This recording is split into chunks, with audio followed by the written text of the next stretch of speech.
কুসুমের থেতলে যাওয়া লাশ দেখে রীতিমতো থমকে গেল গোটা গাঙ্গুলি পরিবার। হ্যাঁ বন্ধুরা, ভিডিওতে লাইক দিয়ে দেখতে থাকুন। যে মুহূর্তে কিনা আয়ুষের মুখ থেকে কুসুমের মৃত্যুর কথা শোনা মাত্র যখন কিনা ইন্দ্রাণী গাঙ্গুলি, শঙ্কর সমস্ত লোকেরা চিৎকার করে ওঠে, ঠিক সেই মুহূর্তে কনস্টেবল এসে যখন কিনা বাড়িতে কুসুমের নিথর দেহ রেখে যায়, ঠিক সেই মুহূর্তে মীনাক্ষী যখন কিনা বলতে থাকে যে না না না, এটা কোনো মতেই হতে পারে না, আমি কুসুমের মৃত্যু কোনোদিনও কামনা করিনি, ও যতই আমার প্রতিদ্বন্দ্বী হোক না কেন, যতই ও আমাকে কষ্ট দেখ না কেন।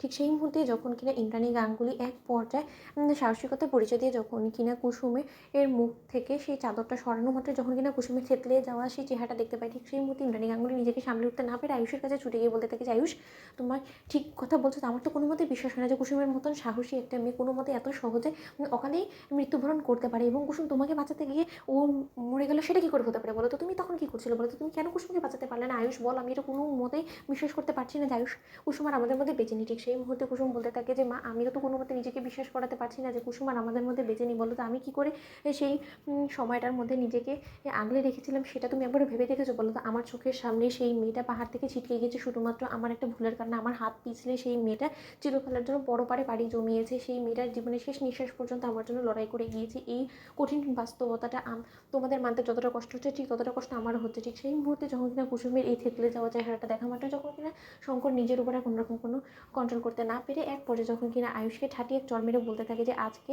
শুধুমাত্র তোমাদের এই দেবলীনার সঙ্গে শত্রুতার কারণে আজকে আমার মেয়েটার প্রাণ হারালো, আমার মেয়েটা আমাদের মাঝে আর এখন বেঁচে নেই, আমি কী নিয়ে বাঁচবো কর্তামা বলুন তো? আপনি কোনোভাবে আমাকে এখন আর বলতে পারবেন না যে কুসুম এই দোষ করেছে ওই দোষ করেছে, কারণ কুসুম তো নিজের শেষ নিঃশ্বাস পর্যন্ত আপনার ছেলের জন্য গড়ে গিয়েছে, অথচ এর বিনিময়ে আমার মেয়েটা কী পেলো? কিছুই না। আমার মেয়েটাই রীতিমতো এখন একটা নিথর দেহ, একটা লাশ হয়ে আমার কাছে এলো। আমি আমার মেয়েটাকে বাঁচাতে পারলাম না, শেষ রক্ষা আমি আমার মেয়েকে করতে পারলাম না। কেমন বাবা আমি বলুন তো? সেই মামরা মেয়েটাকে এত আগলে আগলে রেখেছিলাম, কিন্তু জীবনের শেষ প্রান্তে এসে আমার মেয়েটার এরকম নির্মম অবস্থা হবে সেটা তো আমি কোনোদিনও ভাবিনি, বলুন তো কর্তামা? ঠিক সেই মুহূর্তে যখন ইন্দ্রাণী গাঙ্গুলি বলতে থাকে যে আয়ুষ, তুমি আমাকে বলো না তুমি কেন ওকে বাঁচাতে পারোনি? ঠিক সেই মুহূর্তে আয়ুষ বলতে থাকে যে মা, দেবলীনা এবং মেঘা মিলে আমাদের যখন কিনা পাহাড়ের চূড়ায় নিয়ে বেঁধে রাখে ঝুলিয়ে, ঠিক সেই মুহূর্তে তারা দড়ি কেটে ফেলা মাত্রই আমরা গাছের একটা ডাল ধরে সেখানে আমরা ঝুলন্ত অবস্থায় ছিলাম, কিন্তু সেই মুহূর্তে কুসুমকে শতবার আমি বলা সত্ত্বেও কুসুমকে কোনো মতে রাজি করাতে পারিনি, এবং অবশেষে কুসুম রীতিমতো আমাকে বাঁচিয়ে দিয়ে আমাকে পাহাড়ের চূড়ায় পাঠিয়ে দিয়ে ও আমাকে বলে যে ছোটো সাহেব আপনি আমাকে হাত দেবেন এবং আমি আপনার হাতে সহযোগিতা উপরে আসবো। ঠিক সেই মুহূর্তে আমি অনেকটা কুসুমকে বারবার করে সাহস জোগানো সত্ত্বেও কুসুম শেষ প্রান্তে এসে হার মেনে যায়, এবং কুসুম শেষমেশ নিজ ইচ্ছায় হাতটা ছেড়ে দেয়, এবং সেখানেই রীতিমতো ও জঙ্গলে গিয়েও লাশটা পড়ে, এবং সেখানেই রীতিমতো থেতলে যায় ওর চেহারাটা, এবং সেখান থেকে পুলিশ থেকে শুরু করে কনস্টেবলরা